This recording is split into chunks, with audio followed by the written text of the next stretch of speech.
Hello and welcome back to this week's edition of the Property Buyer and Sellers Podcast. If you're joining us for the first time, you're very welcome.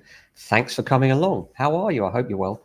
It is today, the 30th of August 2024, the end of the summer holidays for many, and the September property market, which is the critical one for the year, is almost upon us.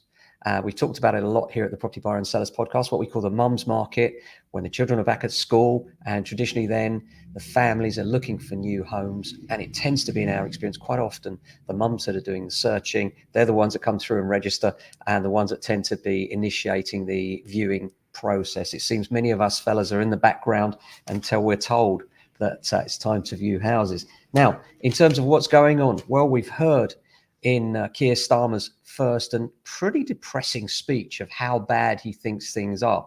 What an awful speech. I mean, it's so negative. I mean, the idea of this new prime minister coming in is surely to inject some sort of optimism and confidence into the process of Labour are now going to do great things for this country. But no, none of it. And I think the reason is that this budget is going to be a shocker. Now, what we know about the budget so far is that there's not enough money. There's definitely not enough money, and the government have to find some. And we believe at the Property Buyer and Sellers Podcast that this will probably involve property in some forms. And it has to, I think, because mainly they've ruled out pretty much every other tax. But let's look at what they could do and what's being talked about at the moment, and some of the things and how significant they might be.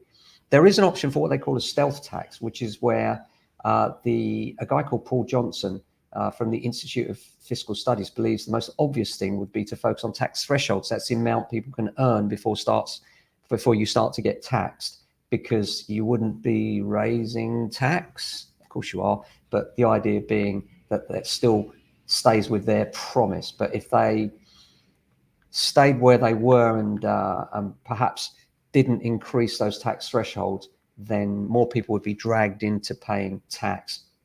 So that's one thing. Capital gains tax, we've talked about this before. We believe at the moment it starts at a rate of 10% on profits above 3,000 and then rises to 20% on any amount above the basic rate on residential property, 24% on residential property.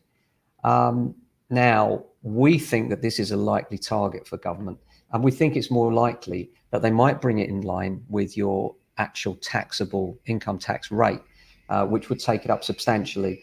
And we believe that might happen. We also believe that it's possible they may do away with the 3,000 allowance, the amount you're allowed to earn before capital gains tax kicks in.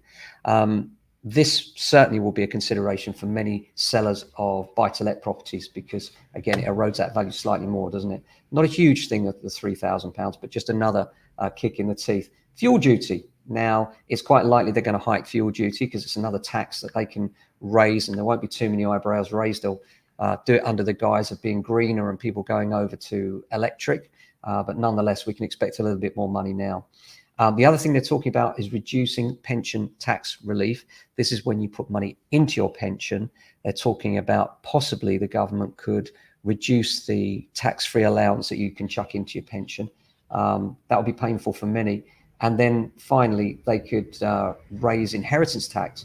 And it's currently charged on the part of the deceased person's estate about $325,000, and no tax is paid at that level. And there are many other rules around it, but she could increase that tax. There are other things, of course, she could do, but all of these things lead on to inflation, of course. When you raise salaries for as many people as they have, and then on top of that, people need more money to do certain things, and then this puts pressure. All these things put pressure on things like rents, and we're in a situation where I think it's quite inflationary. And what does that mean for interest rates? Well, I don't think interest rates are going to come down much further for the rest of the year. I know the direction of travel is downwards, and that's good news. And I think what we can expect to see is stability, but I'm not convinced there'll be another rate cut in the near future, just purely because now, with all these inflationary things coming along, particularly in the light of the train drivers' salary increase and many other things that are coming through the pipeline with Labour, I suspect, Labour governments traditionally are inflationary. And I think that's going to be particularly the case here. And so I expect inflation to run a little bit out of control, which could mean that interest rates don't fall as quickly as we would all like. Now, I hope I'm wrong on that, but I was particularly disappointed with the gloomy nature of Keir Starmer's speech and thought he might give us some confidence. And I think it's part of his job to show us that things are going to get better under his government. And he certainly didn't do that. But then I've never thought he's a great orator. I don't think he's the best talker for a government minister, let alone for prime minister. So disappointing there. Anyway, forecasts on rents for the next year is the next headline. This is something in Landlord Today. Now, what they're saying is that in the next 12 months, the average tenant could be paying £800 per year more in rents, and in some regions, much more. The annual cost of renting jumped on average £1,000 since this time last year, and it's likely to do so again. On average, tenants in the Northwest currently pay £10,400 a year, and they reckon that could increase by another £1,500 next year. And there are many bigger increases as you look across the UK. And tough times for tenants for sure. That's going to be bad news if you're a tenant, better news if you're a landlord, but not great news because, of course, there are so many other pressures for landlords as well, as we talked about many, many times. Now, on the good news side of things, there is a new mortgage around which will help first-time buyers and I think help to boost the mums market, the September market. And this is something from Lloyds on first-time buyers. And obviously, this is not financial advice. Seek advice from an independent financial advisor. If you think you'll take out a mortgage, your home is at risk. If you take out a loan or on your home. Now, the government may be silent so far on support schemes for first-time buyers, but the UK's lender now appears to be offering a helping hand, says a estate agent today. Lloyds Banking Group yesterday said it was making $2 billion available for first-time buyers borrowing more than 4.5 times income. Now, Lloyds and Halifax are now offering a first-time buyer boost that lets applicants borrow up to 5.5 times their income, up from 4.49 times. That is large. That's quite a large increase in capability, affordability, and could make a massive difference, the amount of people that can now get in with that extra one times borrowing. There are some caveats, and to qualify for it, you will need to, subject to affordability, have a total employee income of 50,000 or more. It can be used for a high value loan of up to 90%, but not for shared ownership or shared equity. And Andrew Assam at Lloyds Banking Group said getting the keys to a first home is a big deal, but it's a rough time right now. Aspiring homeowners have been struggling with house prices rising faster than their wages. They need to save for a deposit to keep up with their rent and choose the right mortgage. And what they're saying is that this will help first-time buyers get onto the ladder. I think it may well do. $2 billion is not going to make a massive dent in it, but it's enough to change the lives of some first-time buyers that are currently perhaps renting. Toby Leak from the EA Property Markets, Mark rather, said it's encouraging to see banks offering help to first-timers when many continue to struggle to take their first step onto the housing ladder, and it'll be interesting to see what long-term benefits the scheme may generate. He goes on to say we need more homes to be built. Well, of course, we need more homes to be built, but I think one of the things that we don't see is lenders flocking to build new homes right now. And as much as the government say, you know, they're going to allow more planning, there are more homes going to be built, et cetera, the amount of homes that would have to be built and then put onto the market to make any dent in this is absolutely huge. And then, of course, the lenders have a choice of the builders have a choice of when they choose to go ahead with these schemes if they buy the land. There's nothing to stop them sitting on banked land, as they often do, if they don't think that the market can stand a significant profit for them. So they look at times when the market is rising substantially.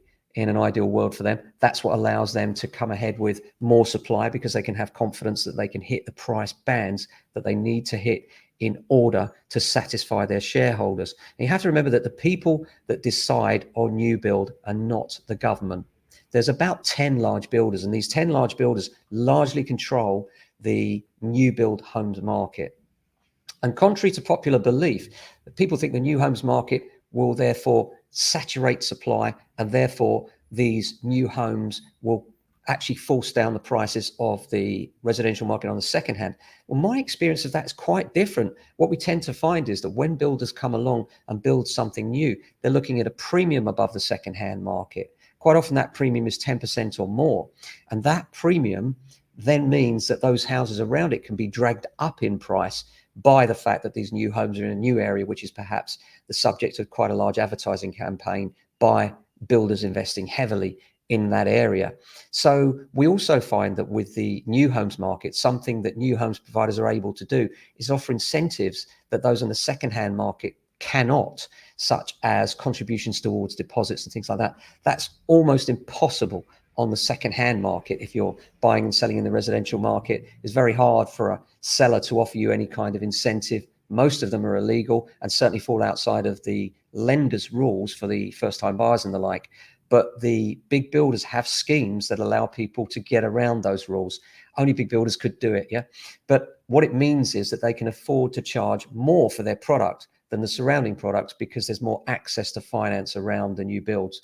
So I'm not convinced that by building masses of new homes, property prices will drop substantially. That's certainly not our experience. And I'm not convinced that enough will be built to satiate the level of demand, certainly here in London. You know, we talk about them looking for a target of 300,000 homes, which is an arbitrary target, which hasn't been met for years. And even if it was met, I'm not convinced would have the effect of stabilizing or dropping house prices across the UK. So pretty tough market out there. In terms of what's going to go on next, well, as I say, we've got the mums market coming up, the September market. When will we know what's happening? This is quite a critical time of year for property prices, and we'll be reporting to you from the coalface, if you were, as estate agents selling weekly into the market and letting you know how the market is feeling generally and what sort of volumes we're looking at. And it's in the next couple of weeks we see that. At the moment, we're seeing people just about to come back from holiday. Lots of new instructions will be released into the market within the next week. Those estate agents that are astute and advising their clients correctly, many of them, like us, will be advising this is a great time to release your property. You know, the mums and dads back from holiday. Now we've got that peak time between the holidays and Christmas, or the new year, if you will, where people say, right, time to do the deal. Let's do the deed, get the house on the market, get it sold, move to somewhere new. But this window closes rapidly. It's quite a small window. If you think about it, there's a September market. The average transaction is taking more than 3 months to go through. So September, October, November, we're nearly at Christmas already. So most people want to either be in for Christmas before the new year, certainly, or they don't want to bother. So that means the window's quite shallow. And what we tend to find is that it's quite busy, particularly in the second week in September, and that goes all the way through until about the middle of October. And then the market starts to shut off. A couple of reasons for that. Number one, the weather's normally a bit harsh by then, and we're all a little bit not actually enthusiastic to go out looking at property. And number two, it's that little bit closer to a point of no return, really, where it's impossible to get in to your new home before Christmas or before next year. So many people will then postpone or delay that decision on until the spring, quite often March, April, and May. And that's quite a long period. If you're looking to sell, starts in March and goes all the way through until really June. So you've got a nice big period there to sell. And the period when most homes are released in the UK is the springtime. So between March and June is always a busy time. And then July, August quietens down for the holidays. And of course, October, middle of October, starts to quieten down. By November, it's quiet. December, it's pretty dead because people are more thinking about the holidays than they are about the housing market, and understandably so. January, February tend to be quieter because it tends to be very cold, weather's a bit harsh. And again, it's in that springtime when the sun comes out, perhaps you've decorated the hallway, starting to look in agents' windows, perhaps look on Rightmove, see what's around and make the decision that it's right for you and your family to move. Now, when should you move is a question that I'm asked every week. And the answer to that is when it's right for you, in my view. Don't wait for the market to do X or Y or Z. Wait for the conditions for you and your family to be right and move then. Considerations around that, though, particularly, are things like the availability of supply. Now, if you are looking for the maximum availability of supply because where you're looking doesn't have many homes available, then the spring can be a very good choice because there's likely to be more homes available then than at any other time. Now, conversely, the September markets, because I've said properties released then quite early on, but you need to get a wriggle on, get under offer so that you're in a position to take advantage of the supply of homes that is available that will dwindle quite rapidly come the end of September. So important to get things going very early if you're looking to sell now. Certainly our advice to our clients recently has been to make sure that you get that property on the market at the earliest possible point. Now, I had a call this week from John, and John just said something maybe that you could put in your podcast, and it's something that we've been pondering for a while now, and that is that John had a problem where he's put an offer on a property, and it's been 3 months now. The people he's buying from have still not found a property, and he's wondering what he should do next. And I advised him to approach the seller of the property or the estate agent and explain that he's getting itchy feet, he's seeing other things around, he doesn't want to pull out of this particular purchase, but he feels like he may have no option if his sellers don't find a property soon. Lo and behold, they gave him a call. The agent gave him a call back and said, our vendors have decided to vacate the property so that you can buy it. So it is worthwhile, if you are in a chain and you're waiting for your sellers to find, when you're getting to that impatient point, before you do something drastic and pull out, communication is the key. Make sure you give them the opportunity. Say to them, look, have a go. Can you reassure us that you're at least looking? How long is it? It's a judgment call whether you pull out of that sale and go to another one. Of course, it depends on a number of factors, not least, is there something similar to the one that you wish to buy out there at a similar price point? Or is it the case that the vendors are the people that are selling the house, that is, are less likely to move now? And if you feel that it's unlikely they're going to find, then perhaps it's time for you to move on, perhaps wipe your mouth and move on to the next one. It's a hard thing to do when you've fallen in love, especially when as a couple, perhaps you've looked at a house and your dreams are set on that particular place, and you've envisioned yourself and your family in that garden, having a barbecue in the summer, or perhaps celebrating Christmas, and the thought of that all unraveling can be quite emotive and a real wrench to come away from. But whatever you're buying, it's not the only one out there. And if it's not going to happen, sometimes you do have to get to a point where you think, actually, it's time to move on. Most of the time, it's worth having discussions with the agents or the sellers or both in order to see what's going on. And I always encourage dialogue. The worst thing to do, I always think, is not to do that and then just make a rash decision based on your own thoughts. Better to have the discussion. What have you got to lose? If you're likely to pull out anyway, better to voice that to the agent or to the seller, so they have the opportunity to perhaps press on or maybe vacate, whatever it is, and help you to help them so that the whole thing moves. Chains are always a difficult thing. And as a buyer, I know, we'd always like to get something which isn't involved in a chain because it's so much easier. But if you restrict yourself to houses that are only chain free, then you're restricting yourself to a very small proportion of the market and probably not seeing the best of what's out there. So I'd recommend you look at all things and, take the leap of faith. It will be the case that most vendors, in our experience, will find, most sellers of properties that you're looking to buy will go on to find somewhere else. Not many people are, after all, will put their house on the market just for fun or on a whim or just to see. Most people are very serious about moving. Serious and realistic can be two different things, of course, but if they've put their house on at a realistic price, chances are they're motivated sellers and they're likely to find. And so be a bit patient, have a look at things, not just that are vacant, but things that are in a chain as well, because it might help you. And, having a broad mind when you're looking first-time buyers out there can make the difference between finding and not finding. And remember, if you're not finding what you want, where you want, you've only really got two choices: more money or other areas. What do I mean by other areas? Well, if you're not finding in exactly the spot that you like, then sometimes, especially on these tools these days are brilliant. Things like Rightmove, you can go on there and say, right, I'm looking for this particular road in this particular area. And by the way, if you're doing that, let's say you want the avenue in Sutton, then guess a door number in the avenue, number 50.